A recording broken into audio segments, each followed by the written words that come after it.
તો અમદાવાદના ચકચારી નરોડા પાટિયા હત્યાકાંડના આરોપી કિશન કોરણી પર હુમલો થયો છે। કિશન કોરાણીની હાલ પેરોલ પર છે।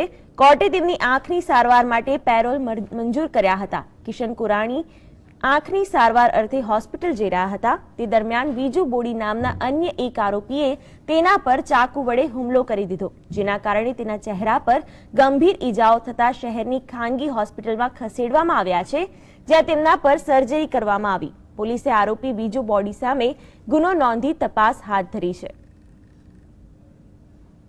લગભગ 11:15 વાગે મને ફોન આવે મારા ભાઈ કિશનભાઈનો કે ભાઈ મને બહુ વાગ્યું છે, શાંતિ પ્રકાશમાં ભાઈ આવી જાઓ, શાંતિ પ્રકાશ હોસ્પિટલમાં। તો હું ઘરેથી નીકળ્યો ને હોસ્પિટલમાં જઈને ગયો તો ત્યાં અમને બહુ મોઢા ઉપર વાગ્યું હતું। પછી હોસ્પિટલવાળાએ કીધું કે ભાઈ અહીંથી તમે એમને લઈ જાઓ, અહીંયા ટ્રીટમેન્ટ વધારે થશે નહીં, તમે બીજે કોઈ હોસ્પિટલમાં લઈ જાઓ।